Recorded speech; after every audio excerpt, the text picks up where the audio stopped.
आपका आवाज इंडिया में स्वागत है। देश की सबसे भरोसेमंद आवाज, मैं हूं प्रीति। आइए एक नजर डालते हैं देश दुनिया की 10 बड़ी खबरों पर। अमेरिका ने जिन 20 देशों को टैरिफ पत्र भेजे हैं, उनमें भारत का नाम शामिल नहीं है, जो भारतीय निर्यातकों के लिए बड़ी राहत है।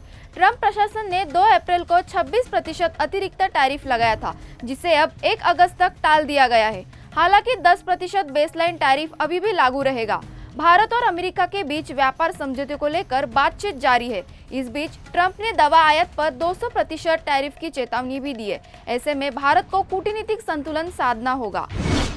प्रधानमंत्री मोदी ने इतिहास में फिर एक कीर्तिमान दर्ज किया है। अब तक 17 देशों की संसदों को संबोधित कर चुके हैं मोदी, ठीक उतनी ही बार जितना कांग्रेस के 5 प्रधानमंत्रियों ने मिलकर किया था।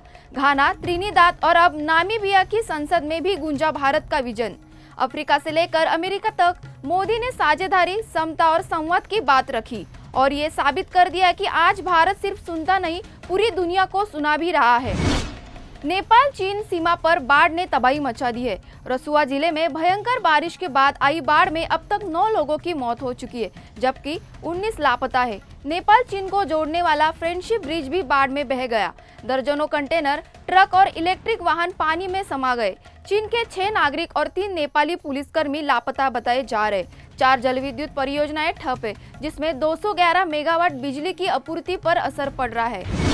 डोनाल्ड ट्रंप ने रूस से सीधी टक्कर ले ली है। अमेरिका के अनुरोध पर फ्रांस ने रूसी बास्केटबॉल खिलाड़ी दानिल कासातकिन को गिरफ्तार कर लिया। आरोप है कि वो एक रैनसमवेयर गैंग से जुड़ा था और फिरौती तय करने में उसकी भूमिका थी।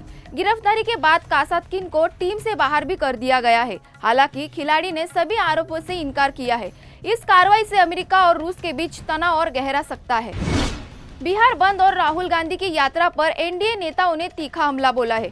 बिहार के डिप्टी सीएम विजय सिन्हा ने राहुल की यात्रा को चुनावी मौसम की पॉलिटिकल पिकनिक बताया। उनका आरोप है कि इस दौरे का जन कल्याण से कोई लेना देना नहीं है। उन्होंने विपक्षी दलों को संविधान विरोधी मानसिकता वाला करार दिया। साथ ही मतदाता पुनरीक्षण को लोकतांत्रिक प्रक्रिया बताते हुए इसके विरोध को जनता को भ्रमित करने की साजिश कहा। FATF की रिपोर्ट के ऑनलाइन गेमिंग को आतंकियों की नई भर्ती केंद्र बताया है। रिपोर्ट के मुताबिक आतंकी समूह गेमिंग चैट्स के जरिए युवाओं को बहला फुसलाकर कट्टरपंथ की राह पर ले जा रहे हैं। फंडिंग और दुष्प्रचार के लिए भी इन प्लेटफॉर्म्स का दुरुपयोग हो रहा है। गेमिंग वॉइस चैट पर निगरानी की भारी कमी बताई गई है। ISIL और अल शबाब के उदाहरण देकर रिपोर्ट ने दुनिया को चेताया है। डिजिटल युग में सुरक्षा एजेंसियों को नई रणनीति की जरूरत है। अहमदाबाद विमान हादसे पर शुरुआती जांच रिपोर्ट जल्द जारी होने वाली है। AAIB ने संसदीय समिति को बताया कि हादसे की प्रारंभिक रिपोर्ट 30 दिनों में अपलोड कर दी जाएगी। DG युगांधर ने इसे हाल की सबसे बड़ी दुर्घटनाओं में से एक बताया। ब्लैक बॉक्स और वॉइस रिकॉर्डर सुरक्षित मिले हैं और उनकी जांच जारी है। ICAO नियम के तहत मंत्रालय को रिपोर्ट सौंपने की प्रक्रिया पूरी की जा रही है। कांग्रेस ने जल जीवन मिशन में 2 लाख करोड़ के घोटाले का आरोप लगाया है। कांग्रेस सांसद मनिक्कम टैगोर ने कहा कि सरकार का दावा भ्रामक है। 79% कवर बताने के बावजूद सिर्फ 30% घरों में पानी पहुंच रहा है। कांग्रेस ने बीजेपी पर ठेकेदारों को फायदा पहुंचाने का आरोप लगाया है। योजना के नाम पर पैसा बहाया गया, लेकिन नल से पानी नहीं आया। अब CAG से ऑडिट की मांग उठाई गई और जवाबदेही की बात कही गई है।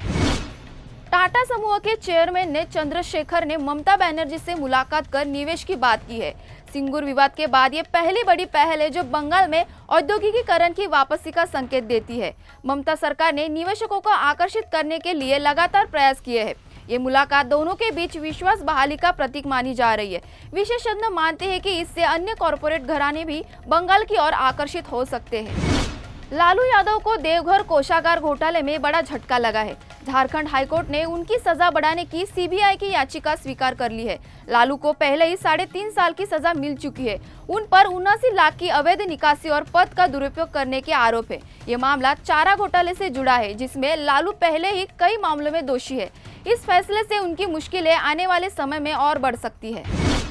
आवाज इंडिया में फिलहाल के लिए इतना ही। जुड़े रहिए आवाज इंडिया के साथ। जल्द होगी आपसे फिर मुलाकात। तब तक के लिए नमस्कार।